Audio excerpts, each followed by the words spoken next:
I'm finally here. Thank the Lord. It's not been an easy journey to get to this little tiny place up in the mountains. It's taken me about a week and a half from the time that I started trying to get to here to the time I've actually successfully done so. Driving a vehicle that's as big as a bus around these tiny roads, it can be very challenging. Oh wow. But it can also be very rewarding. Wow. You're probably right about now thinking, oh, that must have been a long way to travel. But no. How far was it? Well, according to Google Maps, from Saint-Tropez to Ramatuelle, 9.8 kilometres. So why, you may well ask, has it taken me a week and a half to travel a distance at 9.8 kilometres? Well, I'll come back to that in a minute.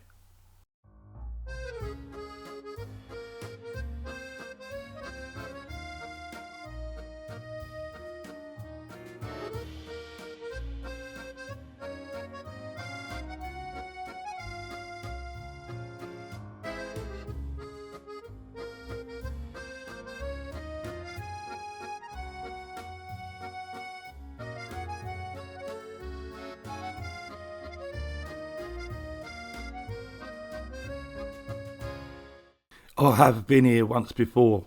I parked up at that spot, right up this twisty mountain road. The camera doesn't show how steep this hill is, but it's so steep that my handbrake wouldn't work. But luckily, since I've got hydraulic levelling jacks to level up the motorhome, I could put those down.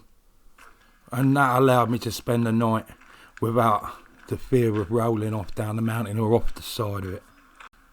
So on this first visit, I turned up, it was evening time, and I got to this spot. I went out and I did a little recce on foot to see how far I was from the village itself, and to have a little look and see and make sure I knew where I was going to film the following day. So it was all going well. I was sorted, I knew what I was doing, got a good night's sleep, and I woke up with my alarm, and just before I got out of bed there was a bang on the door. So I threw on my dressing gown and got up, and I already had an inkling as to what I was going to be faced with, because after all, this is not my first rodeo. And sure enough, for the second time in less than a week and a half, the police basically told me that I couldn't park where I was parked and I couldn't stay there overnight, and I had to move. And they sent me off. To be fair, she did write down the address of this place, a camping air. For those of you who don't know, an air is somewhere where you can park up in a motorhome and stay. It's not necessarily a campsite exactly. Some of them are free, some you've got to pay for. This one you have to pay for, but to be fair, it is absolutely beautiful. It's called Air de Bonne Teresa, and it's right by Pampelon Beach. After my experiences of getting moved on and feeling like you're just not welcome and that you're some sort of second-class citizen because you're in a motorhome, it grates on your nerves a bit, especially bearing in mind that France is renowned for being one of the most motorhome-friendly countries in Europe, if not the world. If you look on the internet, it basically says that you're allowed to sleep anywhere. If it's legal to park there, you can sleep there in a motorhome. But you know what they say, you can't believe everything you read on the internet. Right outside this campsite, there's a free bus stop. The bus runs every 20 minutes and it goes to Ramatuelle.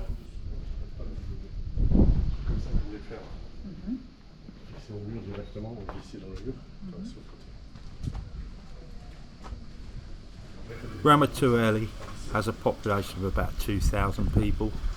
It's very close to Saint-Tropez, Gassin and Saint-Maxime. I haven't really heard a lot about the place, and I'm not expecting too much. It's a very much a residential village, but there must be a degree of tourism here, because if they're laying on a free bus that runs every 20 minutes, that clearly indicates that it's worth your while coming here to have a look round.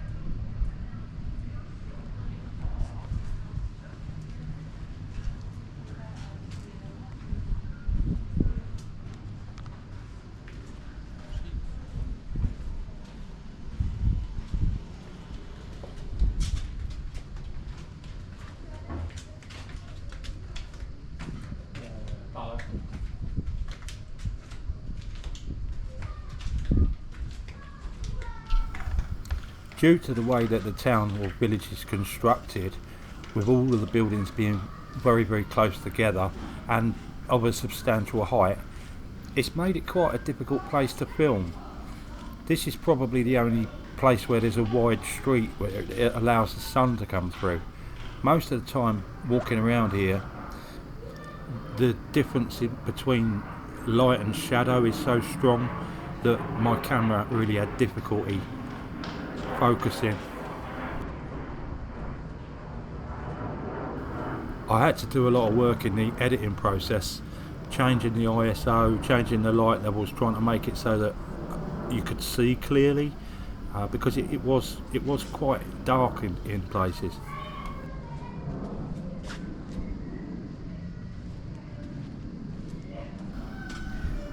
The other thing that was made quite difficult by the buildings being so close together is that it makes it hard to get a lot in your frame.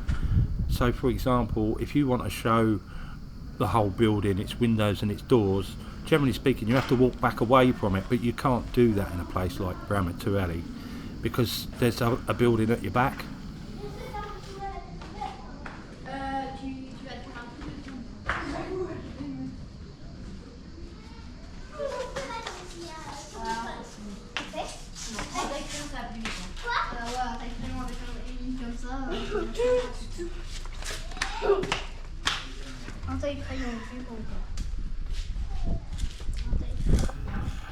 It's nice to know that there are still some places where people feel like it's safe for their children to play in the streets.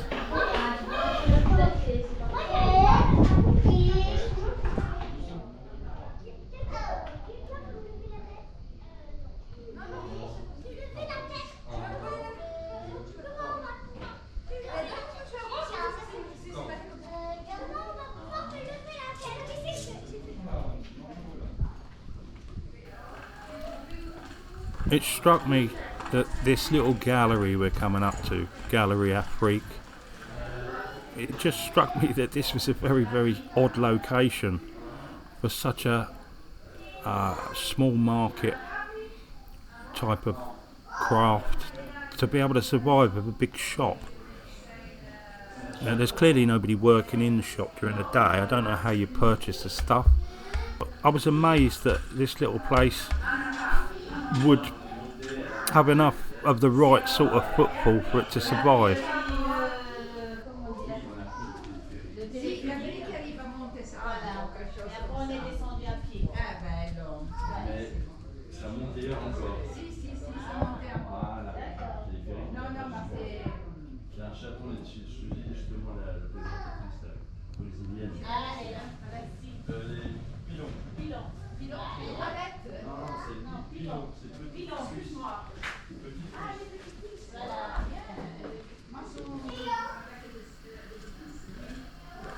Bearing in mind that it's currently July when I'm filming this, I wouldn't think that this is out of season. This must be the height of the tourist season here.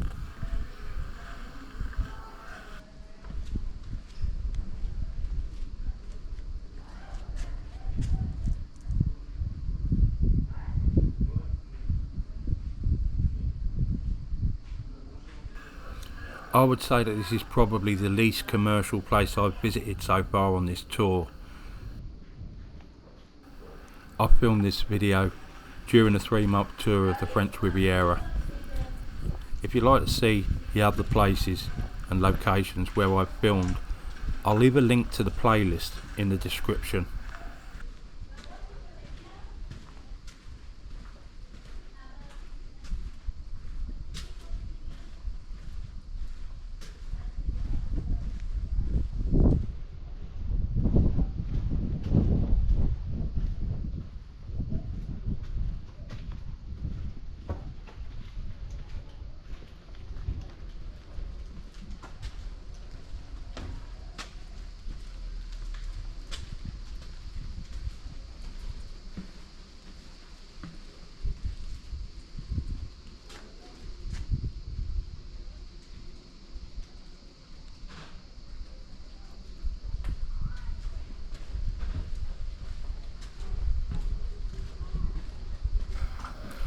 It doesn't feel as loved as most of the other places I've been to.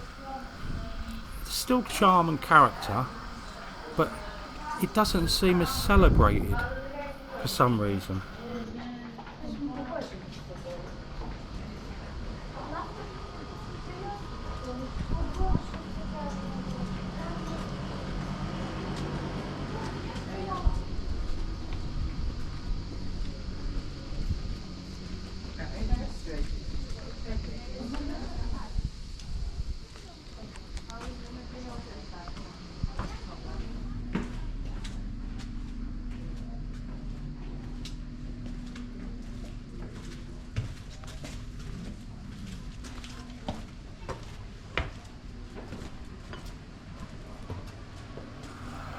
I would imagine late evening into night time, it must be deathly quiet here, and I'm not seeing any evidence of street lighting as I'm walking around, so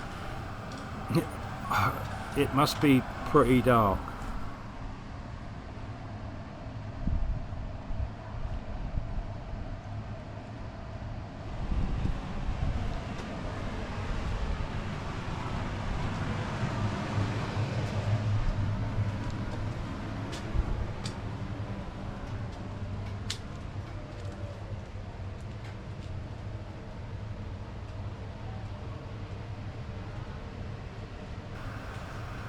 After visiting Gassin, which is not too far away and is billed as a romantic village, I'm seeing this here and it all looks like a very feeble attempt to copy that idea. I'll leave a link to the Gassin video in the top right hand corner of the screen. The place is terrific, you're going to love it.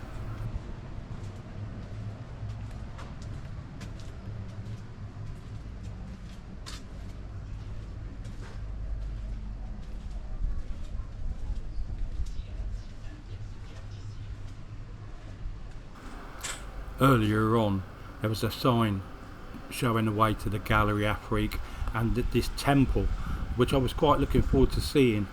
It wasn't until I got here I realised it's basically a soap shop.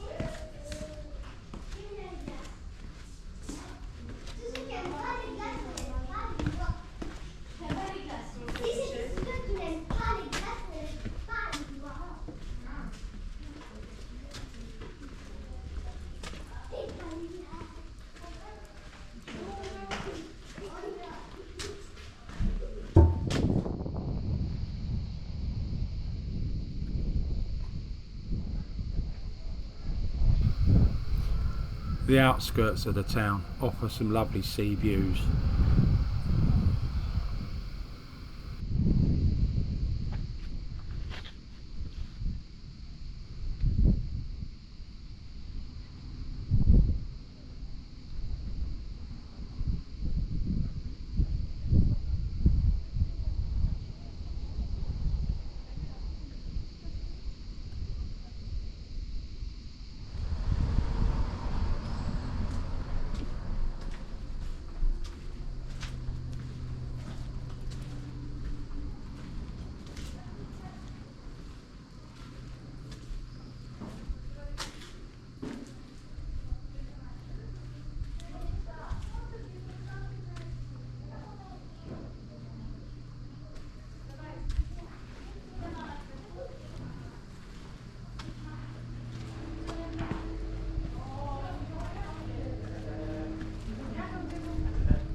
Although it's very quiet in the town as we're walking around, I did notice that there is one part of the town which seems to have a lot of life in it, and we'll be coming to that shortly.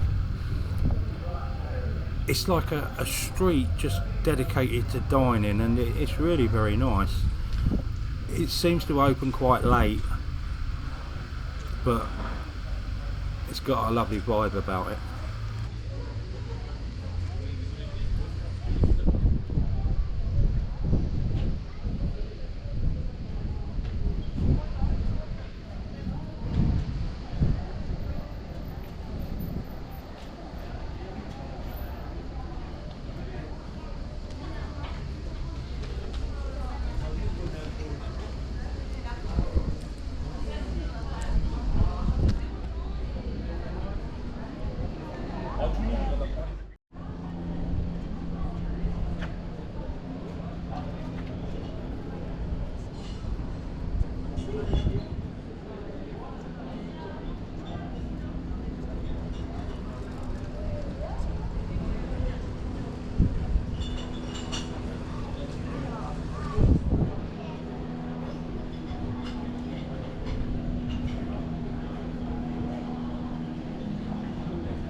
I really would have loved to have sat here and had something to eat. I was ravenous, but unfortunately not a single restaurant was open. Even though there's all this hustle and bustle, you couldn't get food for love nor money.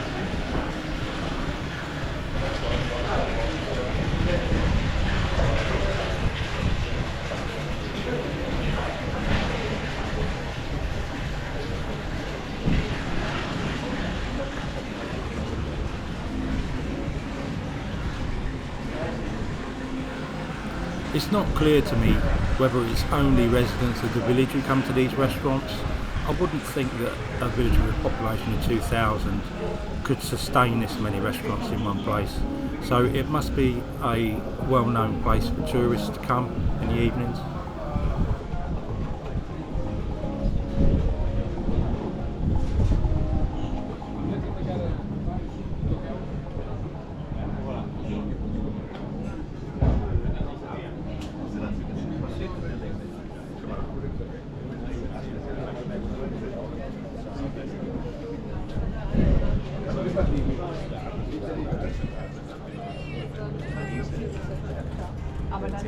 Ja, aber der zählt alles nicht in Honorare bekommen, sondern der hat das in der freien Wohnung 7.